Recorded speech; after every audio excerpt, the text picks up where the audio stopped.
Helo, croeso I benwythnos seryddiaeth ryfeddol gydag amgueddfa cenedlaethol Cymru. A chroeso i'r naid enfawr nesaf. Fy enw I yw Paul Cornish. Rwyf wedi ymddiddori yn y gofod ers pan oeddwn i'n blentyn, ond dechreuais garu'r gofod wrth gyflwyno Planetarium Techniquest yng Nghaerdydd, yn ôl yn 2005. A dwi wedi gweithio yn yr un maes ers hynny, a heddiw rwy'n hyfforddi cyflwynwyr a creu cynnwys yn y We the Curious Planetarium ym Mryste. Am yr 20 munud nesaf, hoffwn fynd â chi ar daith trwy'r gofod. Byddwn yn edrych ar y lleoedd gorau I archwilio yng nghysawd yr haul ni, ac yn chwilio am y lleoedd mwyaf tebygol o ddod o hyd I fywyd estron. Yna, na I ddangos I chi rai o pethau gwych fedrwch chi weld o'ch ffenestr yn y nos ar hyn o bryd. Dewch I ni ddechrau yn agos at adref. Mae'n werth cofio bod llawer o'r ddaear ar ôl i'w harchwilio. Enghraifft, rydym ni wedi archwilio dim ond 5% o'n cefnforoedd. Mae yna lawer o dir ar ôl i'w weld hefyd. Yn anffodus mae'r byd yn cynhesu. Wrth I hyn ddigwydd, bydd yna lawer o leoedd oedd arfer bod o dan y rhew sydd bellach ar gael i'w harchwilio. Ond mae'n dal yn bosibl archwilio gweddill cysawd yr haul ar yr un pryd.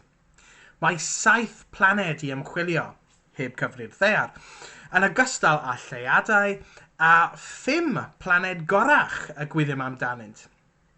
Os ydym yn chwilio am fywyd, mae rhai o rhain yn ymgeiswyr mwy tebygol nag eraill. Yn agos at yr haul, mae mercher. Mae'n fyd ddifrwyth sy'n boeth iawn yn ystod y dydd ac yn oer iawn yn y nos, lle anhebygol o ddod o hyd I fywyd. Ei bod agosaf at yr haul, nid hi yw'r blaned boethaf. Mae'r anrhydedd hwnnw'n perthyn I Gwener. Mae Gwener wedi orchuddio â chymylau trwchus. Ni methu weld y cymylau yn y llun hon oherwydd llun radar yw hon. Mae gwyddonwyr yn defnyddio radar I edrych trwy y cymylau trwchus. Ond fel arfer mae yna cymylau trwchus gwenwynig sy'n orchuddio'r planed a trapio'r gres o'r haul fel cot wlanog. Mae ganddo effaith tu gwydr redegog. Dyma'r lle poethaf yng nghysawd yr haul.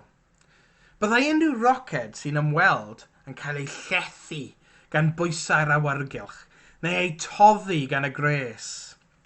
Ddim lle neis. Nid yw hynny wedi ein rwystro rhag mynd yno. Aeth glanwyr Rwsieg I Wener yn y 70au a'r 80au. Anfonodd y glanwyr luniau yn ôl i'r ddaear cyn iddynt cael ei llethu a'i toddi. Y gall fod yn anodd I fywyd bodoli ar wyneb Gwener, efallai y bydd rhywfaint o obaith uwch I fyny. Llynedd fe wnaeth ymchwil newydd awgrymu efallai bod arwyddion o fywyd yng nghymylau Gwener. Daeth tîm o wyddonwyr yn ei plith gwyddonwyr o Brifysgol Caerdydd o hyd I nwy o'r enw ffosffin yng nghymylau Gwener. Ar y ddaear, mae ffosffin yn cael ei gynhyrchu gan rai mathau o fywyd meicrobaidd. Mae yna wyddonwyr eraill sy'n dal I gwestiynu'r canfyddiadau hyn. Enghraifft, mae yna rai sy'n credu efallai nad oes cymaint o ffosffin yno ag y feddyliwyd yn wreiddiol. Felly mae'n destun dadleuol o hyd. Ond, fel canlyniad, mae pobl wedi fod yn edrych ar Wener unwaith eto fel planed ddeniadol i'w harchwilio. Mae Gwener yn lleoliad ddiddorol, ond mae yna lleoedd eraill yng nghysawd yr haul sydd ychydig yn llai heriol i'w archwilio. Lleoedd fel Mawrth. Rydyn ni fel dynoliaeth wedi ein swyno gan Fawrth ers amser maith. Dros gan mlynedd yn ôl, pan edrychodd pobl ar y planed trwy telesgopau, meddyliant ei bod yn gweld camlesu yn croesi'r planed. Arweiniodd hyn i bobl yn dyfalu a gallai'r byd bod yn cartref i astroniau deallus. Ers hynny, rydym wedi anfon orbiters, gwanwyr a rovers i'r blaned goch. Mae Mawrth wedi ei phoblogi gan robotiaid. Daethon ni ddim o hyd i unrhyw gamlesu, a dim astroniau deallus, ond mae yna ddigon o ddiddordeb yno gwaith hynny.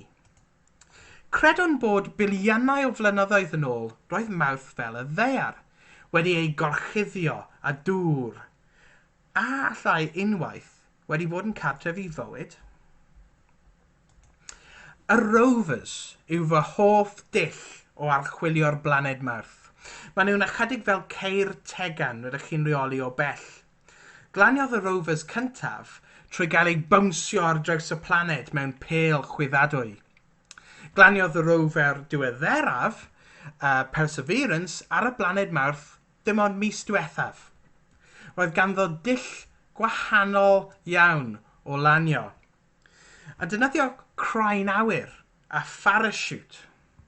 Nawr gallwch ei weld yma'n dod yn agosach ac yn agosach at wyneb y planed Mawrth. Ac mae'n werth cofio fod dim ond mis diwethaf wnaeth Perseverance lanio ar planed Mawrth. Mae gwyddoniaeth yn digwydd trwy'r amser. Mae wastad rhywbeth newydd i gwybod. Yma, gwelwn NASA yn dathlu. Am reswm da, mae nhw newydd lanio robot ar planed arall.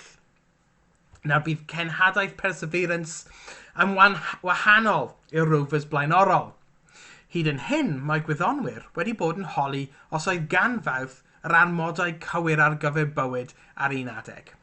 Bydd Perseverance yn ymchwilio i weld os oedd bywyd mewn gwirionedd ar Mawrth ar unrhyw bryd. Mae Perseverance wedi glanio yn crater Jezero. Mae'r crater yn iseldir, a byddai blynyddoedd yn ôl wedi llenwi â dŵr. Gallwch weld lle daeth y nant i lawr ac agor i mewn i delta. Yn union fel ar y ddaear, byddai'r delta hwn wedi adneo deunyddiau i'r llyn mawr hwn. Bydd Perseverance yn symud ar draws i'r delta i weld beth sydd yno, ac yna i'r draethlyn. Ar y ddaear, rydyn ni'n dod o hyd i fywyd lle mae'r dŵr a'r draethlyn yn cwrdd. Felly, mae hwn yn lleoliad diddorol iawn.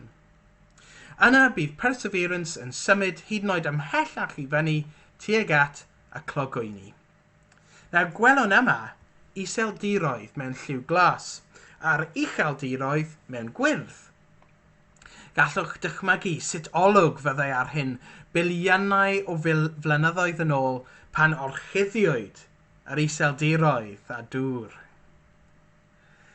Wel, dim ond ers tua mis y mae Perseverance wedi bod yna, ac mae eisoes yn anfon delweddau hyfryd yn ôl o Fawrth, yn ogystal â recordiadau o sain y gwynt hefyd.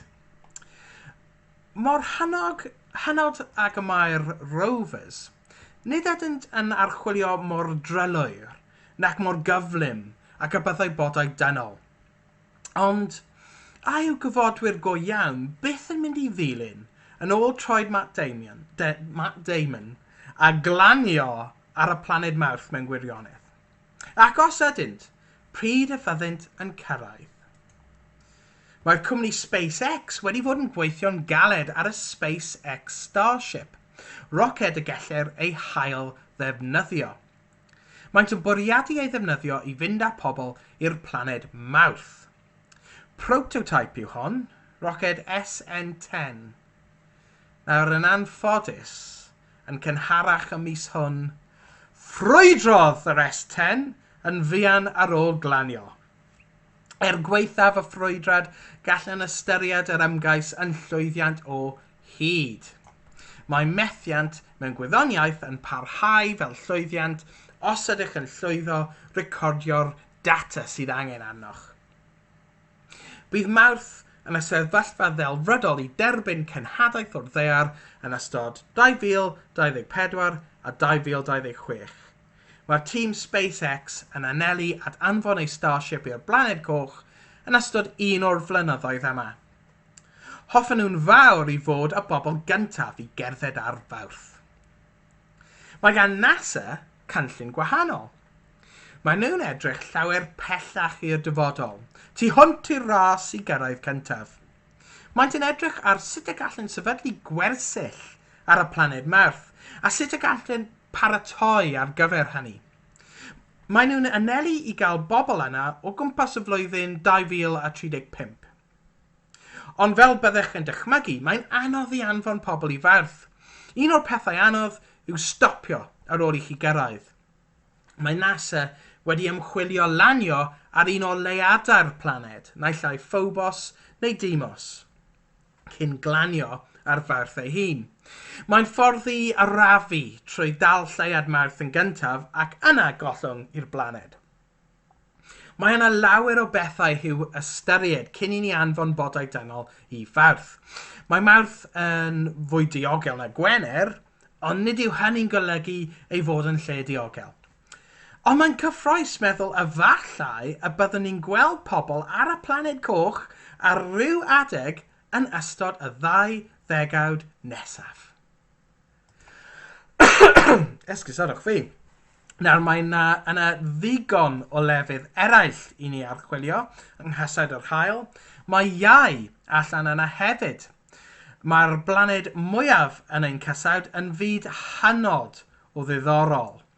Mae chwilydyddion sy'n cylchdroi iau, fel Galileo a Juno, wedi anfon lluniau gwych yn ôl. Ond efallai, nad dyna'r lle mwyaf tebyg i ddod o hyd i fywyd. Mae rai gwyddonwyr o'r fan efallai gall slefrod môr estron arnofio trwy cymylau iau. Er y gall bywyd estron fod yn hollol wahanol i unrhyw beth sy'n gennym ar y ddaear, yn gyffredinol mae'n well defnyddio bywyd ar y ddaear fel canllaw i'r hyn y gallem ei ddarganfod. Mae yna lleiadau yn cylchdroi iau sy'n llawer mwy tebygol o fod yn cartref i fywyd estron. Mae Ewropa yn ymgeisydd gwych oherwydd mae ddŵr yn bodoli yno. Mae bywyd ar y ddaear wedi dysgu i ni lle mae dŵr gallai fod bywyd. Mae ein hystudiaeth o dynfa disgyrchiant iau ar Ewropa ac Ewropa ar iau yn awgrymu fod cefnforoedd o dan gramen Ewropa. Mae'n ychydig yn debyg i'r tynfad rydych chi'n ei deimlo o botel, pan fydd dŵr yn llithro o'r un pen i'r llall. Gallai'r cefnforoedd fod yn gynnes, yn union fel y mae pêl sboncen yn cael ei chynhesu os ydych chi'n ei gwasgu a'i rwbio. Gallai cefnforoedd iswyneb Ewropa cael ei cynhesu gan effeithiau disgyrchiant iau.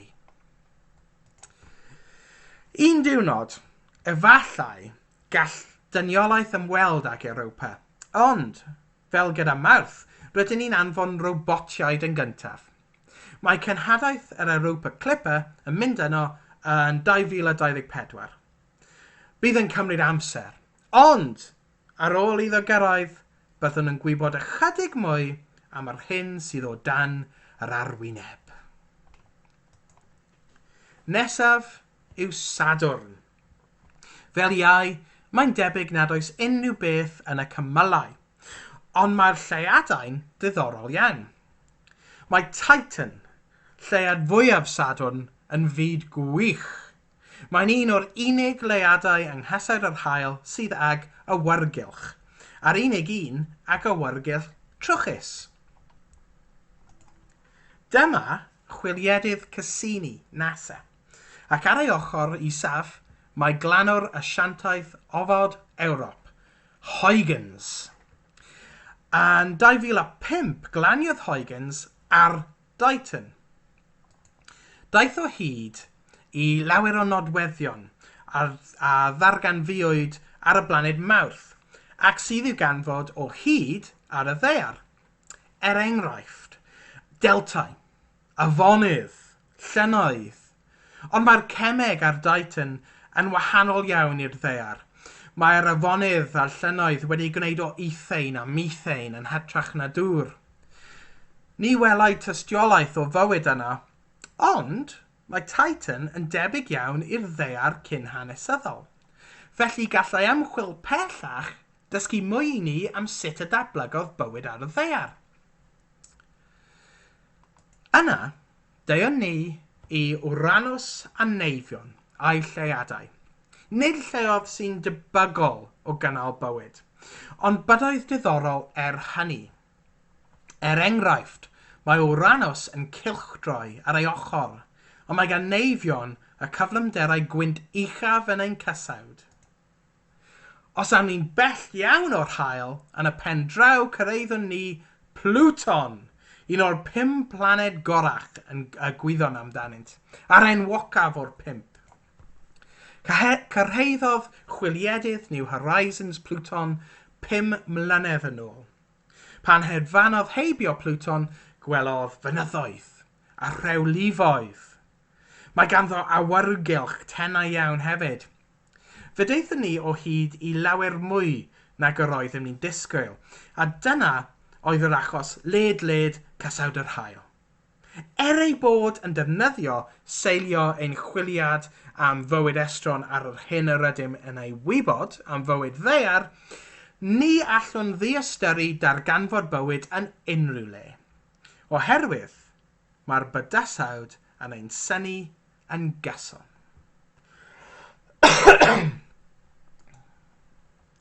Mae'n debyg iawn. Hwn yw'r un o'r delweddau gorau sy'n gysylltiedig ar gofod y byddwch chi'n ei weld am gyfnod.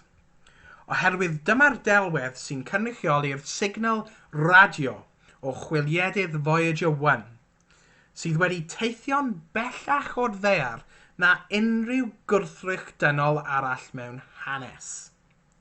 Ar hyn o bryd, mae'n tua 22 biliwn o gilomedrau i ffwrdd o ni. Anhygoel. Mae yna llawer iawn o waith o'n flaen ni os ydym am ddilyn ôl ei draed a gadael cysawd yr haul. Mae'r seren agosaf at ein haul 4 blynedd golau i ffwrdd. Ac os ydym am ymweld, bydd angen i ni allu teithio ar gyflymder aruthrol. Mae'n debyg y bydd angen i'n taith yno fod yn rhyng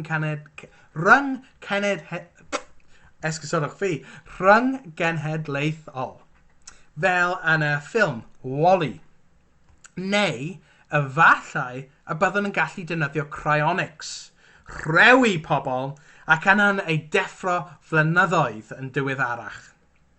Bydd y dasg yn andros o'r anodd. Bydd ymbelydraeth ac anhyffiant cyhirol yn peryglu ein gyfodwyr, ac mae yna ystyriaethau seicolegol hefyd. Bydd hyd yn oed taith 9 mis i Fawrth yn heriol. Rydyn ni gyd wedi bod ar ein pennau hunain am gyfnod dros y flwyddyn diwethaf. Mae'n hawdd dychmygu pa mor anodd fyddai bod ar longofod yn mynd i Fawrth am 9 mis, neu i mynd am pellach am amser hyd yn oed yn fwy hir. Ond bydd o'n werth yr ymdrech, rwy'n credu. Mae gan cymaint o leoedd y tu hwnt i gysau'r yr haul. Maen nhw gyd yn gwerthu archwilio. Wel, mae llawer o nhw yn gwerthu archwilio. Rydyn ni'n dod o hyd i allw planedau, planedau o amgylch ser eraill, ni'n dod o hyd i allw planedau newydd trwy'r amser. Enghraifft, cysawd Trappist-1. Gall llawer o'r planedau sydd wedi ei darganfod yn cylchdroi'r seren Trappist-1 fod yn cyfanheddol. Dydyn ni ddim yn gwybod os yw bywyd yn bodoli yna, gall yn dal i fod yn cyfanheddol i fywyd. Mae yna ychydig o wahanol ffyrdd o ddod o hyd i alw planedau. Un ffordd yw i edrych ar y golau sy'n dod o seren, y seren honno dros gyfnod o amser. Ac os yw ei ddisgleirdeb yn pylu, mae yna siawns fod planed yn presennol. Gallwn weld a oes awyrgylch o amgylch y planed hefyd, a gallwn hyd yn oed edrych trwy'r awyrgylch hwnnw i ddarganfod pa nwyon sydd yno.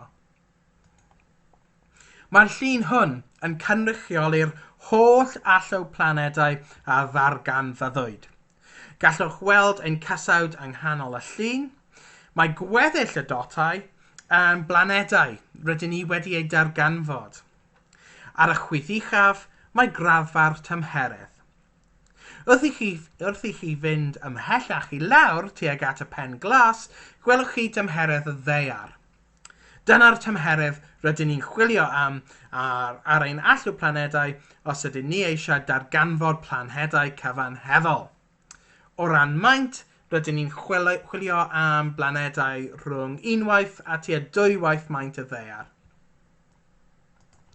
Mae rai o'r dotiau hyn yn cylchdroi ei seren yn gyflym iawn, ac allai hyn olygu ei fod yn agos iawn at ei seren. Mae rhai eraill yn cylchdroi ychydig yn yr arafach. Mae rai yn fawr iawn ac yn agos iawn, a mae rai ohonyn nhw'n fach ac yn agos. Felly gallwch chi weld bod yna amrywiaeth eang. Ond, rydyn ni'n dod o hyd i lawer o blanedau a allai fod yn debyg i'r ddeiar yn ein galaeth ni. Pan edrychwch i fyny i awyr y nos, fe allech chi fod yn edrych ar lawer o ser efo planedau yn cylchdroi o gwmpas.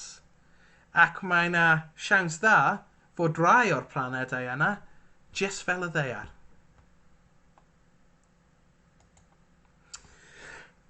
Wel, nawr, gadewch i ni edrych ar y hyn y fedrwn ei weld yn awyr y nos ar hyn o bryd. Dyma ni. Defnyddiwn meddalwedd planetarium o'r enw stellarium. Mae stellarium yn rad ac am ddim i unrhyw un ei lawrlwytho i'w cyfrifiadur neu ffôn. Ewch i stellarium.org.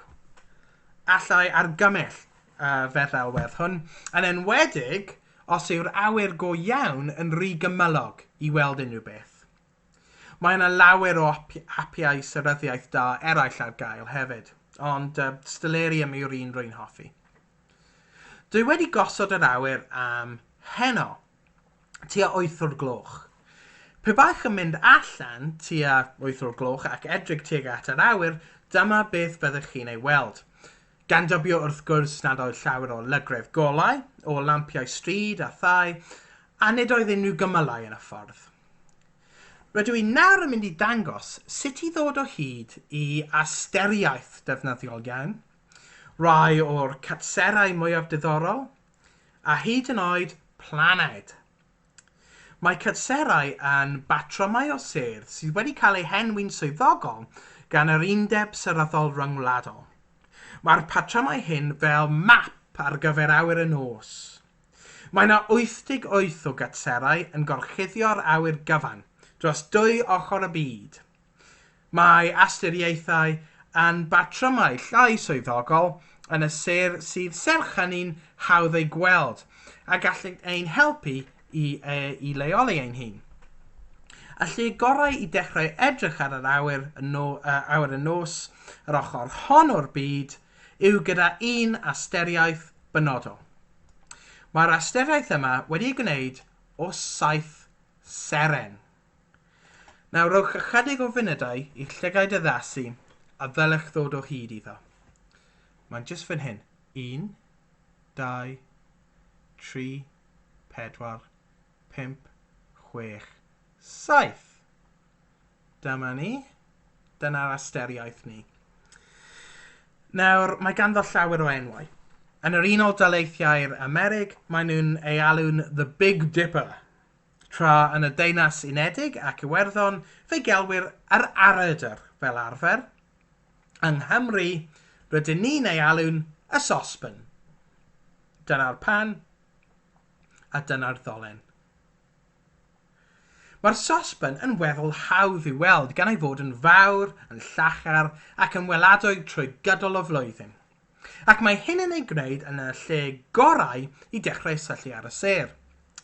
Yn aml gall fod yn haws i weld o ddinas neu dref sydd wedi goleuo'n llachar, gan fod y llygredd golau yn boddi'r ser mwy pell llai ddisglair.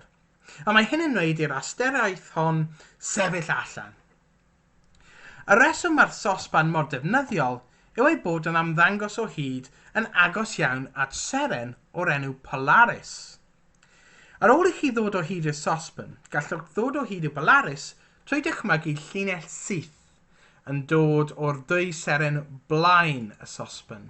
Felly dyna ni, y dwy seren yma ar blaen y sosban. Nawr dychmygwch llinell syth yn mynd y ffordd yna. Ac jyst neidio 5 waith, 1, 2, 3, 4, 5. Dyma ni wedi ffeindio Polaris.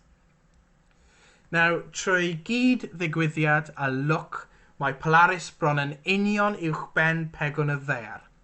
Mae hyn yn neud i Polaris edrych fel mae'n aros yn stond yn yr un lleoliad, ac mae'r dan agosaf o dir i Polaris bob amser yn y gogledd. Mae'n edrych fel bod yr holl ser eraill yn cylchdroi o amgylch Polaris.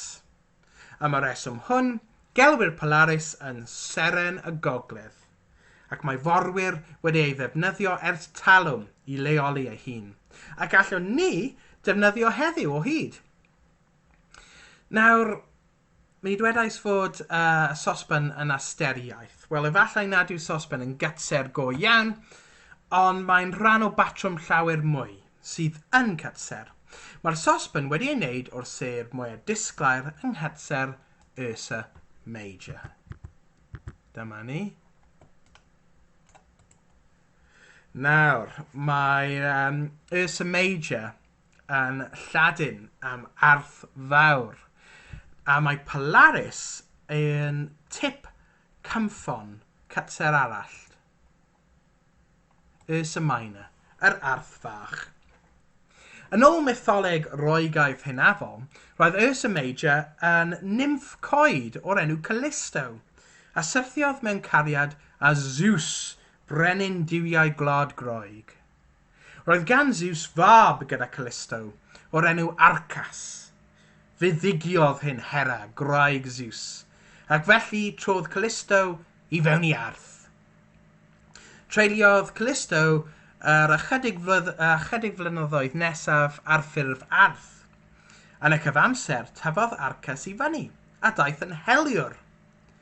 Un diwrnod, tra'n hela yn y goedwig, gwelodd Arcas arth, a wnaeth yn barod i daflu ei waioffon ati.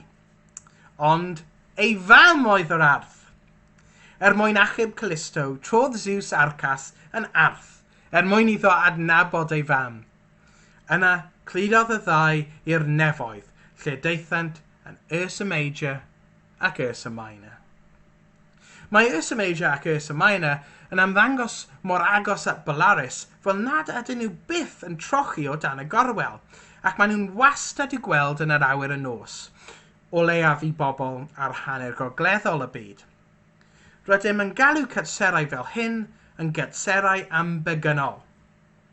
Yn ôl mytholeg Gwlad Groeg, mae hyn oherwydd i Hera bledio gyda Poseidon, diw'r môr, i beidio byth a gadael i'r eirth ymdrochi yn ei ddyfroedd. Nawr eich bod yn gwybod pa ffordd yw'r gogledd, gadewch i ni edrych tuag at y de orllewin. Chi'n gallu gweld, dyna seren y gogledd, Polaris, ac dyna'r gogledd. Lyfli. Gadewch i ni edrych i'r de orllewin. Dyma ni.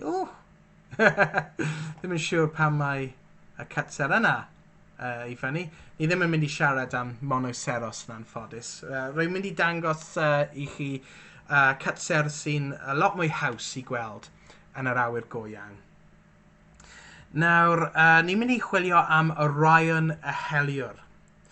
Fel y sosban, mae Orion yn disgwyr ac yn hawdd i'w ddarganfod. Ni'n mynd i edrych am regis. 1, 2, 3. Tair seren yn agos at ei gilydd mewn llinell syth. Mae gan Orion ddwy seren disglair am ei ysgwyddau, Betelgeuse a Bellatrix. Ei draed yw'r ser Rigel a Saith. A mae ganddo glwb dros ei ben, jyst fan hyn. Dyma ni. Ac mae ganddo darian yn ei fraich. A mae ganddo ben bach hefyd, dyna ni. Mae Orion yn edrych fel ei bod yn ymladd efo cytser arall, tarw o'r enw Taurus. Nawr, y seren hon fan hyn, Aldebaran, yw llygad y bwystfil. Y siarp V hwn yw ei wyneb. Clwstwr o ser o'r enw Hyades yw hon. Ac mae ganddo dau gorn hir. Gadewch ni weld. 1, 2.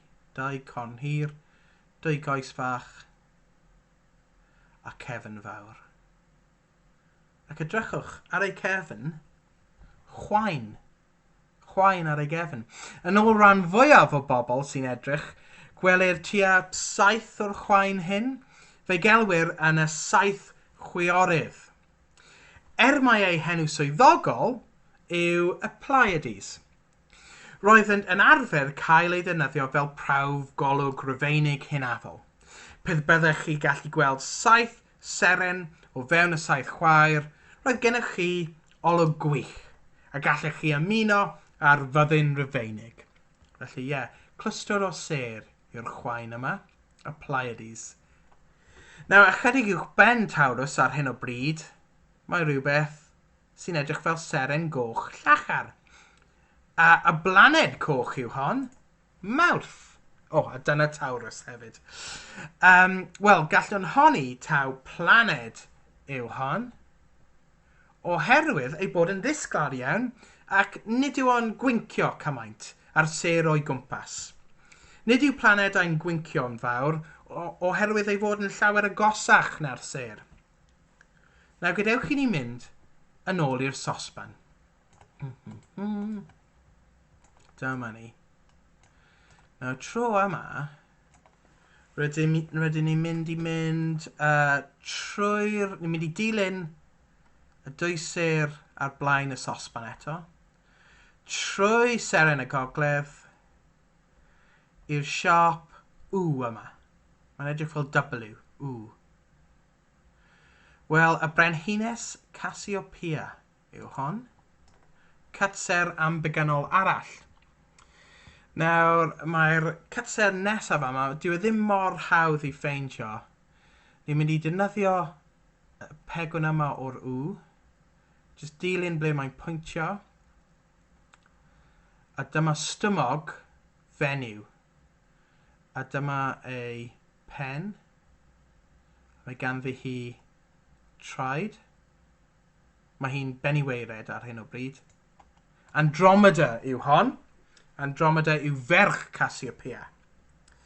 Ac uwch ben Andromeda, jyst i'r chwith o Cassiopeia, a mae rhaid i chi defnyddio eich dychymyg fan hyn, ydy chi gallu gweld fel ymbarel sydd jyst wedi hanner agor. Arwr yw hon o'r enw Perseus. Wel, dyna ni. Cassiopeia, Andromeda a Perseus. Mae Perseus yn cariad Andromeda. Fel Orion a Taurus, nid yw Perseus ac Andromeda yn cytserau ambegynol. Maent yn weddol isel ar hyn o bryd ac yn fuan iawn bydden nhw'n diflannu o dan y gorwel. Gallwch ei gweld heno, ond maen nhw fel arfer yn uwch yn y hydref. Mae yna chwedl roegaidd enwog yn cysylltiedig â'r cytserau hyn, ond dwi ddim am adrodd hi. Sai eisiau roi'r argraff mae dim ond straeon groegaidd sydd yn y ser.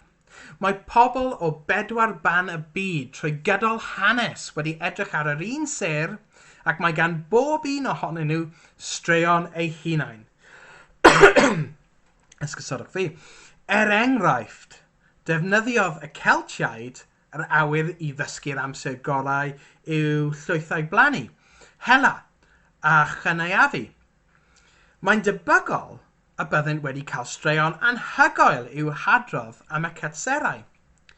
Mae'r seryddwyr Martin Griffiths wedi ysgrifennu llyfr o'r enw Dark Lands, Dark Skies, lle mae'n trafod rai o'r chwedlau a allai fod yn gysylltiedig â'r ser yng Nghymru. Yn ôl Griffiths, mae'n bosib bod Perseus yn gysylltiedig â'r arwr Cymraeg llaw gyffes, ac mae Andromeda yn cysylltiedig ag blodeuwedd. Wedi ei fagu gan ei ewythr, y Dewin Gwydion, cafodd Lleu ei belltithio gan ei fam ar ei anrhod, i beidio byth a chael gwraig farwol. I oresgyn y felltith, creodd Gwydion ddynes anfarwol hardd i Lleu briodi, a creodd Gwydion y dynes yma o flodau'r cae. Ei enw oedd blodeuwedd. Syrthiodd blodeuwedd mewn cariad a Gronw, ffrind Lleu, a gyda'i gilydd wnaeth yn gynllwynio i lladd Lleu. Dim ond gwaywffon arbennig allai lladd Lleu, a hyd yn oed efo'r waywffon, oedd rhaid i'r ymosodwr hefyd sefyll wrth ymyl afon, gydag un troed ar fath a tho gwellt, ac un troed ar afer. Llwyddodd blodeuwedd i dwyllio Lleu i'r union sefyllfa hon. Wrth i Gronw ei daro gyda'i waywffon, fe draws newidiodd Lleu yn eryr a hedfan i ffwrdd. Fe wnaeth Gwydion ddod o hyd iddo a troi yn ôl yn ddyn. Dychwelodd Lleu i gael ei ddial. Lladdodd Gronw a gwaywffon. Yn y cyfamser, fe felltuddiodd Gwydion blodeuwedd. Byddai'n aros am byth ar ffurf tylluan, byth eto i gerdded yng ngolau dydd. Felly, heno, a dros yr wythnosau nesaf, edrychwch ar awyr y nos. Gwelwch os allwch chi ddod o hyd i'r sosban, Orion, Taurus, falle Lleu llaw gyffes a blodeuwedd hefyd. Peidiwch ag anghofio, os yw'n rhy gymylog, allech chi defnyddio stellerium hefyd. Wel, rydyn ni wedi edrych ar awyr y nos, ac rydyn ni wedi teithio drwy gysawd yr haul. Rydyn ni wedi gweld lle bydd gwyddonwyr yn archwilio nesaf, a lle gallwn ni archwilio heno. Y naid enfawr nesaf wrth archwilio'r gofod fydd Mawrth, ond ni fydd yn bennu yno. Mae gweddill y ser yn awyr y nos i gyd yn rhan hwn galaeth y llwybr llaethog.